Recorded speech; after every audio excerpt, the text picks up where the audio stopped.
WNBA Rivals Week is here, but all the rivals are injured. Shocking news. The WNBA schedule is flawed.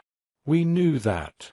From the overlapping of important matchups, trying to balance watching 5 games at once, and not having a 2024 Finals rematch until the end of July, scheduling has been a mess this season.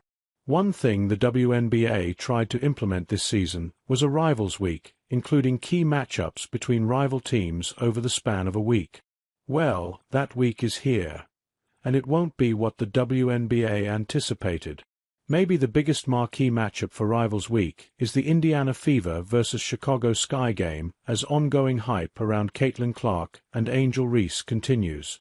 That game is scheduled for Saturday, and neither Clark nor Reese will be playing. Clark suffered her second groin strain of the 2025 season on July 15, and has been out ever since with no timeline to return to the court.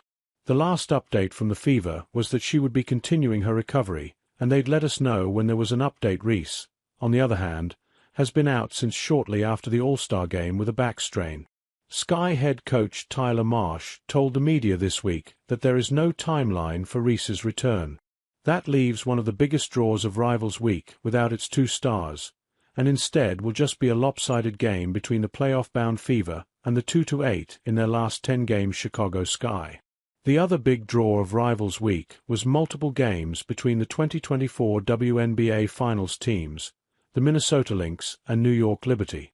Most notably, their stars Nafisa Collier and Breanna Stewart, who are former UConn teammates, business partners and lead their current teams. Well, I think you can guess who is guaranteed not to play in either of the 2 games between their teams in Rivals Week, both Collier and Stewart. Stewart suffered a bone bruise in her leg last week, and is out until at least the end of August. Collier turned her ankle in a game against the Las Vegas Aces last week, and while the sprain does not seem to be too serious, she has been ruled out for at least 2 weeks. While the 2 teams as a whole will still deliver on thrilling games, missing your 2 biggest stars for a highlighted matchup like this is terrible luck. It doesn't help that it took so long to even get these games either. With how much hype there was around the finals in 2024, it would have made perfect sense to have Lynx vs Liberty as an opening weekend special.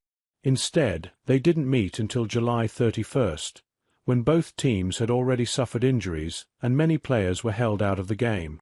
Then, the Lynx will play the Liberty 3 times in a row in August, and while the Liberty have another opponent shoved into their schedule, they'll see the Lynx in 3 of 4 games as well.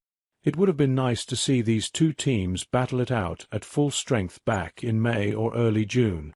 Rivals Week wasn't the biggest deal to begin with, as it almost contributed to negative conversations surrounding the WNBA's players.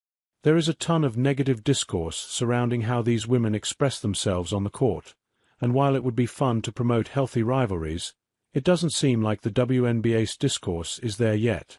Still, they tried, and now with all these injuries, it's going to be hard to promote Rivals Week as the big deal they made it out to be.